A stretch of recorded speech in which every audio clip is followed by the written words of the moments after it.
छोटा सा गांव था जिसका नाम था शुदरपुर। यह गांव अपने नाम की तरह ही सुंदर था। उसी गांव में रहता था एक लड़का, सहुर। सहुर सबसे अलग था। उसकी बड़ी बड़ी आंखें थीं और चेहरा थोड़ा अजीब सा था, लेकिन उसका दिल बहुत अच्छा था। उसका काम था लोगों को हंसाना। वह सबको बहुत हंसाता और खुश रखता था। एक दिन गांव में मेला लगा। मेले में झूले, गाड़ियां, खाने पीने की चीजें और बच्चों के खिलौने थे। साहुर भी मेला देखने गया। वह इधर उधर घूम रहा था, तभी उसकी नजर एक बूढ़े आदमी पर पड़ी जो पुराने सामान बेच रहा था। साहुर ने वहां एक पुराना चिराग देखा। वह उसे बहुत पसंद आया। थोड़ी मोल भाव करने के बाद साहुर ने वह चिराग खरीद लिया और घर ले गया। घर जाकर उसने चिराग को साफ किया तो अचानक उसमें से एक जिन्न निकल आया। जिन्न बोला, बोलो मेरे आका, मैं आपकी 3 इच्छाएं पूरी करूंगा।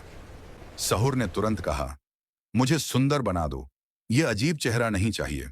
जिन्न बोला, जो हुक्म मेरे आका, लेकिन बदले में तुम्हें अपनी कोई प्यारी चीज खोनी पड़ेगी। सहुर ने उसकी बात पर ध्यान नहीं दिया और सुंदर बन गया। अब वह शहर घूमने चला गया। जब वह वापस गांव लौटा तो देखा कि उसका सबसे प्यारा दोस्त गायब था। वह बहुत दुखी हुआ, पर तभी जिन्न फिर से आया और बोला, अब दूसरी इच्छा मांगो मेरे आका। सहुर बोला, मुझे बहुत सारा पैसा चाहिए।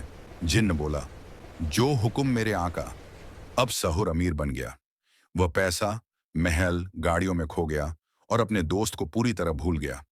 कुछ सालों बाद सहुर के माता पिता का निधन हो गया। सहुर टूट गया और रोता हुआ घर की ओर भागा।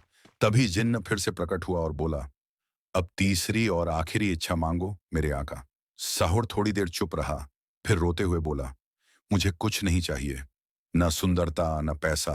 मुझे मेरा दोस्त और मेरे मम्मी पापा वापस चाहिए। जिन्न मुस्कुराया और बोला, जो हुक्म मेरे आका।